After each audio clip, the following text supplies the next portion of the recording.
मला पण तेच वाटतंय आणि सीआयडी ज्या पद्धतीने आता बातम्या सुद्धा येत आहेत की काही ठिकाणाहून ताब्यात घेतलं वगैरे वगैरे, हे जे रुमर्स असतील, खोट्या बातम्या ठरतात. रुमर्स असतील, त्याला काय कुठला पुरावा नाहीये.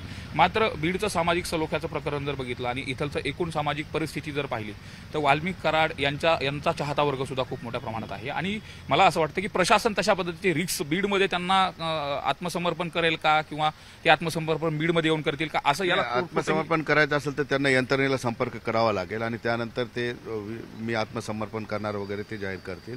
परंतु प्रशासन त्यांना सांगू शकते की तुम्ही बीडमध्ये नको, सल्ला देऊ शकता किंवा त्यांना विनंती करू शकतो की त्यांना अधिकार आहे कुठे जाऊन आत्मसमर्पण करण्याचा. परंतु ते सांगू शकतात की इथला सामाजिक सलोखा थोडा संघर्ष चा भडका उडण्याची शक्यता, त्यामुळे तुम्ही इतर ठिकाणी आत्मसमर्पण करा. 100% तोच विषय होईल. या अगोदर जर आपण बघितलं तर 13 तारखेला वाल्मिक कराड यांच्या समर्थनार्थ, 14 तारखेला वाल्मिक कराड यांच्या समर्थनार्थ रास्ता रोको आंदोलन झालेले होते.